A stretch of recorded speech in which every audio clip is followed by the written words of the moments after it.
नमस्ते। मैं सूर्यवंशी बीजी Shri Shahu Maharaj high school भूकर, यहाँ से आज आपको कक्षा 7वीं का हिंदी विषय में जो हमारा तीसरा जो घटक है उसका नाम है दादी माँ का परिवार। यानी आप सभी को दादी मालूम होगी। जिस किसी को दादी का मतलब मालूम नहीं, दादी यानी हमारे घर में जो माँ होती है, हमारे पिताजी की माँ या हमारे माताजी की माँ, उसे हम दादी माँ कहते हैं। तो हमारे ज्यादातर घरों में दादी माँ होती है और उसी दादी माँ का परिवार जो है यह कहानी में बताया जा चुका है, वह आज हम देखेंगे। जो इस कहानी की जो रचनाएं हैं, यह कहानी जो लिखे हुए हैं, उनके जो लेखक है उनका नाम है रमाकांत कांत, जो इन्होंने लिखी है।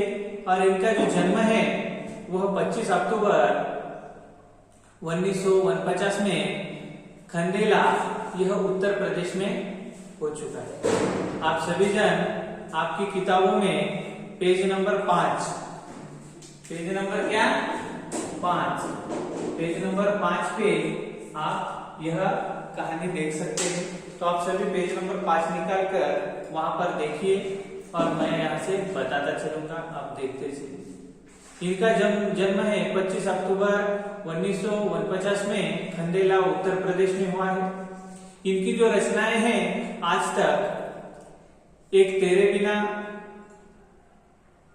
सुनो कहानी, सास बाल कथाएं, जंगल की कहानियां, परिश्रम का वरदान, उसके बाद सूझबूझ की कथाएं आदि, इस प्रकार इन्होंने कुछ कहानियां लिखी हैं। उनके बाद इनके बारे में कुछ परिचय देखिए। रमाकांत जी, इनकी जो रचनाएं हैं सुप्रसिद्ध जो है सुप्रतिष्ठित बाल परिपत्रकों में भी प्रकाशित हुई है। उसके बाद प्रस्तुत कहानी में लेखक ने यह बताया है कि संकट के समय शांति, एकाग्रता, धैर्य और एकता के साथ कार्य संपूर्ण करना चाहिए। यानी हमारे ऊपर कभी जो संकट आता है तो उस संकट से हमें मात करने के लिए, हमें उस संकट पे विजय करने के लिए हमें वहां पर शांति से काम करना होगा, एकाग्रता यानी हम एकजुट होकर करना होगा। उसके बाद हमें उस कार्य को सफल बनाने के लिए सभी को मिलजुल कर कार्य करना होगा, तो ही हम सफल हो सकते हैं। तो चलो आगे देखते हैं, जरा सोचो और बताओ इसके बारे में। यदि प्राकृतिक संसाधन समाप्त हो जाए तो, जैसे कि जल, वन, ऐसे अगर हमारे जो प्राकृतिक साधन है तो वह खत्म हो जाएंगे, तो हम क्या कर सकते हैं, इसके बारे में आप कुछ पंक्तियां लिख लो। उसके बाद हम पाठ की ओर चलते हैं। दादी माँ का परिवार। एक छोटे से घर में दादी माँ रहती थी। दादी माँ का घर एक छोटा था, यो तो वह निपट अकेली ही थी, यानी उस घर में दादी माँ अकेली ही रहती थी। फिर भी उसका घर आबाद था। रोज सुबह दादी माँ उठती, घर बुहारती, संवारती, आंगन में आसन धरती, खाना बनाती और खुद खाती। परिवारजनों से बतियाती कि रात होती तो वह सो जाती। दिन मजे में गुजर जाता। परिजनक फल फूले रहे थे। यानी दादी माँ क्या करती थी, उस घर में अकेली ही रहती थी। उसके साथ उसका बेटा नहीं था, बेटी नहीं थी और कोई भी नहीं थी। और वह सुबह जल्दी उठकर अपना घर संभालती, यानी अच्छा सा घर साफ सुथरा रखती। उसके बाद घर के सामने जो आंगन होता है वह आंगन भी वह साफ सुथरा करती और अपना खुद का खाना वह खुद अकेले ही बनाती और अच्छा सा खाना खाकर वह सो जाती। इस तरह दादी माँ का जो दिन होता है वह अच्छा सा गुजर जाता है। उसके बाद हम देख सकते हैं अब सुनो परिवार की कहानी।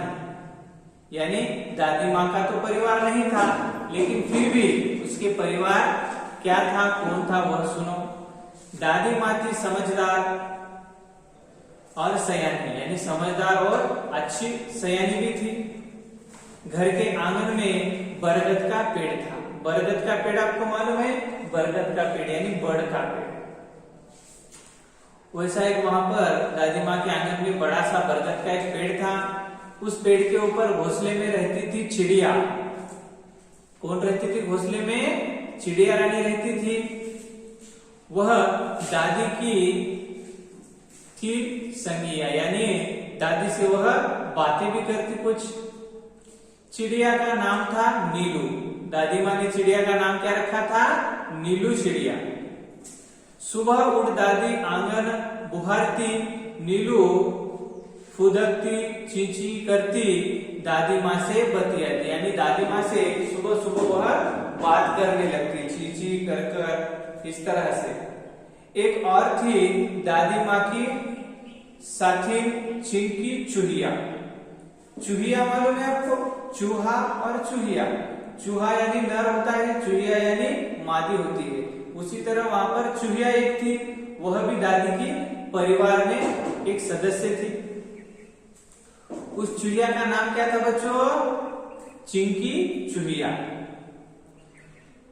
पेड़ के नीचे बिल बनाकर चिंकी चूहिया रहती थी।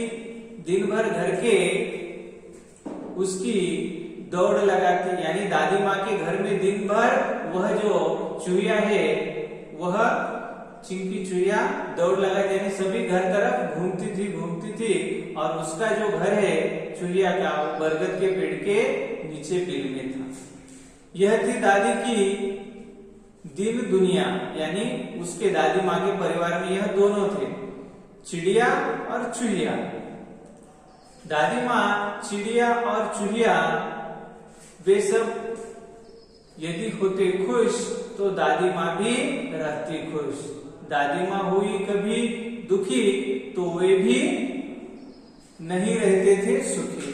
यानी दादी माँ जो है, चूहिया और चिड़िया, यह दोनों खुश रहती, आनंदित रहती तो ही दादी को भी आनंद मिलता। और कभी दादी दुख में रहती तो चिड़िया और चूहिया वह भी दुखी रहती, वह भी खुश थी क्या? नहीं। यानी इन तीनों का परिवार था। और इनका नाम क्या है बच्चों? नीलू चिड़िया। क्या नाम था चिड़िया का? नीलू चिड़िया।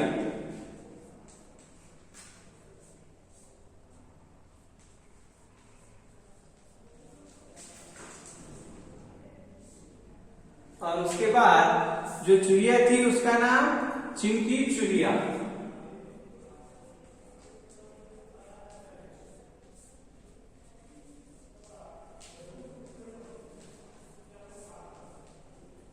यह एक और यह दो।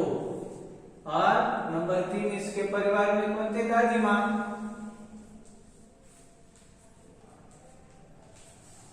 इस तरह ये तीनों का परिवार था।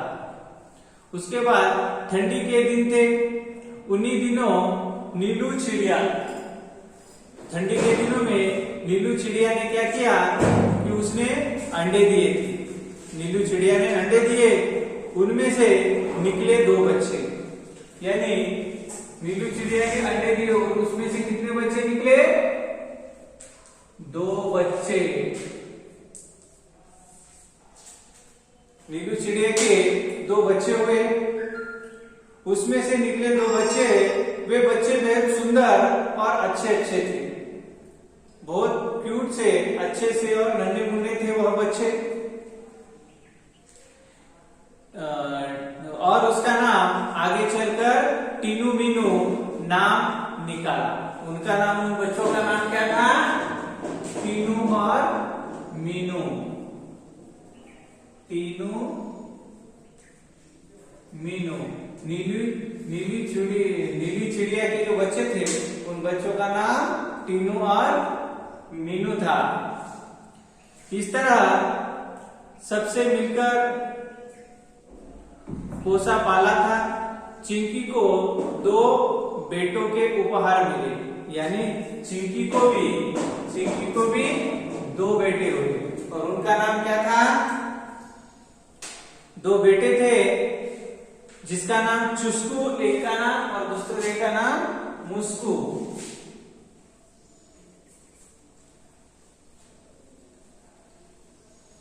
एक चुस्कू था और दूसरा मुस्कू था। ये थे चिंकी चिड़िया के बच्चे। दादी माँ उनका बेहद ख्याल रखती थी, उनसे मन बहलाती, स्नेह प्यार और वह दुलारती। रोने लगते अगर 2 बच्चे